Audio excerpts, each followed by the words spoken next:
All right, good day, everybody. And True Confessions, this is take two because I got about 30 seconds into the last taping and realized that I had not plugged the microphone in. Anyways, this is technically take two. And we want to welcome you back to Notes from the Pastor Cave, the one, the only Notes from the Pastor Cave. And the Pastor Cave would be a lot brighter today. I'd love to open the door over there, which always makes the whole room brighter. However, there's all kinds of asphalt work going on, like right outside my door. You may even pick up, there was something that came by a few minutes ago that sounded like a tank. Like I thought I was going to have to go hide in a foxhole somewhere. It's like tink, tink, tink, tink, tink, tink, tink, tink down the street. And, it has to do with all the paving and all of that goes on. So, speaking of Notes from the Pastor Cave, do not forget to subscribe to our YouTube channel. And especially if you're just seeing this for the first time or you've seen it before and you forgot to subscribe, go ahead and subscribe. And then there's a little bell you hit there, and that'll help you to get notifications.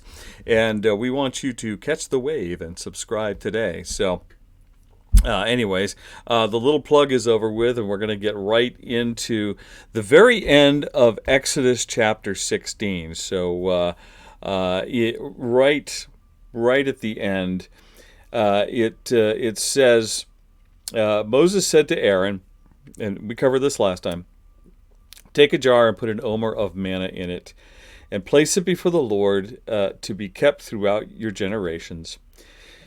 As the Lord commanded Moses, so Aaron placed it before the testimony to be kept. Now, here's today's key verse here. The people of Israel ate the manna 40 years till they came to a habitable land, which was the land of promise.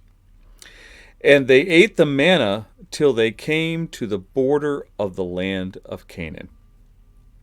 All right. So for a 40-year period, it's just really been a very short time since these people were in bondage. God sets them free and they begin on a journey. And during that journey, there's a whole kind of whining and complaining section, which, by the way, continues to go on, but specifically about starving to death, and we talked about that in previous episodes also. But God says, all right, look, you're going to fuss about this. I'm going to go ahead and I'm going to provide food for you for 40 years. Now, I was talking to my wife about this, Mrs. Pastor Cave, the other day, and she was saying, "Well, I got to admit, I'd get a little fussy if I had to, eat the same thing every day for 40 years." But I reminded her that that's a very much a Western thing. This idea of choice and variety in food. It's very much a Western thing. There are people who easily eat rice every day of their lives for 40 years, or other staples. Some form of bread made out of some kind of flour, eaten every day for 40 years all over the world. It goes on. So that actually is not a really unusual thing, particularly in the ancient world.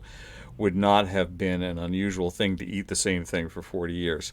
But the fact that this is something literally dropped by God onto the ground, that is, of course, significantly different, and it's miraculous in nature.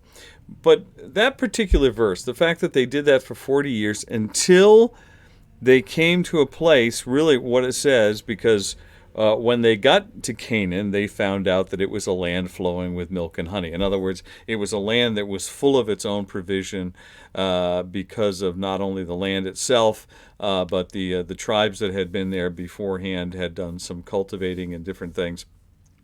So once they got to Canaan, they were really all set, and they didn't need the provision that God had given them over those years, okay? And this just leads to this is kind of just the day I picked to do this. This leads to a discussion about God's provision, and I've spent a lot of time with this in my life, and particularly because, quite frankly, we are the kind of people who all of our married lives really have lived from paycheck to paycheck.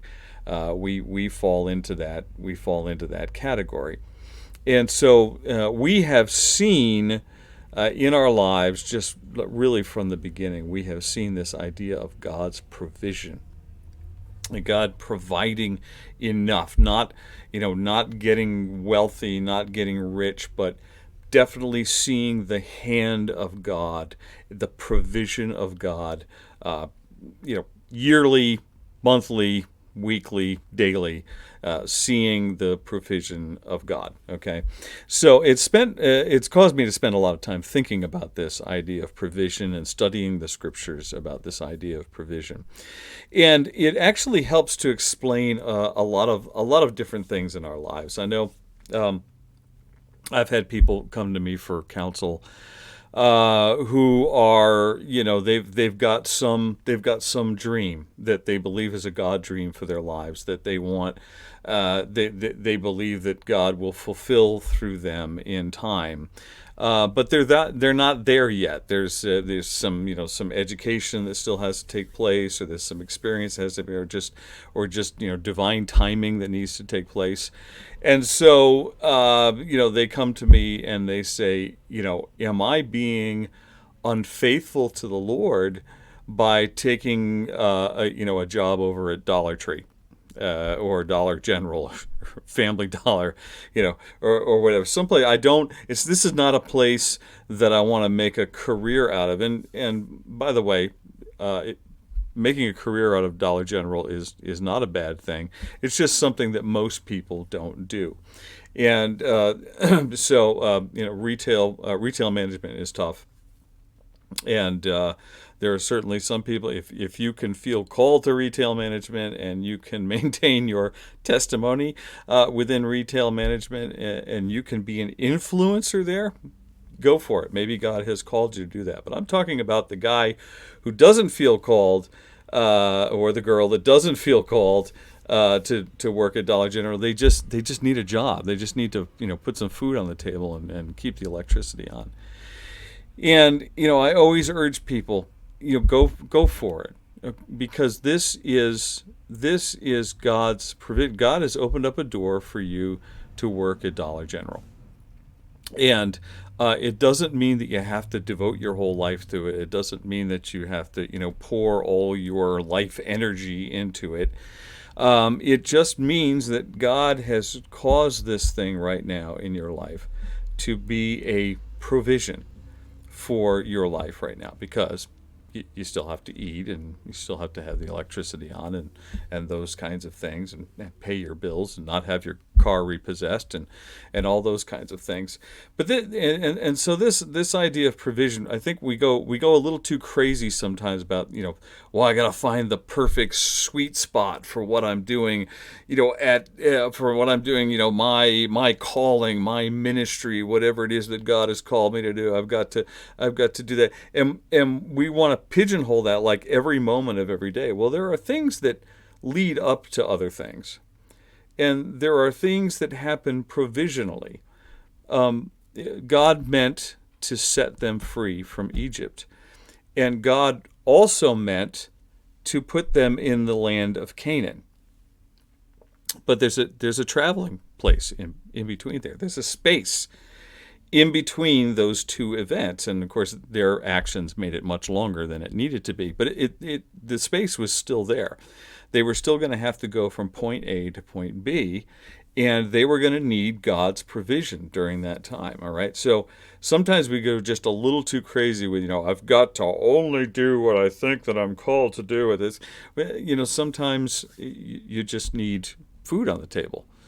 And there's nothing wrong with that. And, stay open to God, stay open to the Lord, and see where He will then next direct your paths after that, as He continued to direct the path of the Israelites. And, the other thing, provisionally, this kind of gets into a little bit, and I don't want anyone to get mad at me here, okay? But the idea of the medical field, medicines, those kinds of things. I lived through an era in the early '80s where people were trying not ever to take any medicine for any reason, right? So I went through a couple-month period in my life where I just refused to take a Tylenol if I had a headache. And I was in college at the time.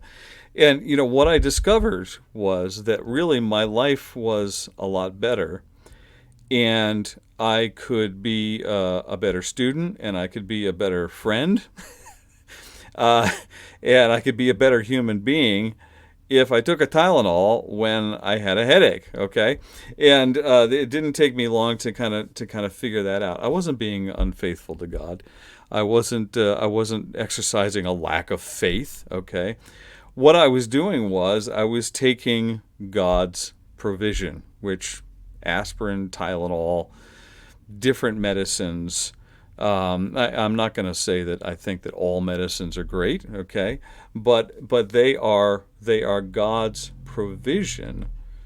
So we have all of these diseases that have been cured or at least treated by medicine that we're not necessarily seeing miraculous healings take place in the area of those sicknesses and diseases, because God has already miraculously put it into the mind and the heart of somebody to develop a medicine to take care of it. That too is God's provision.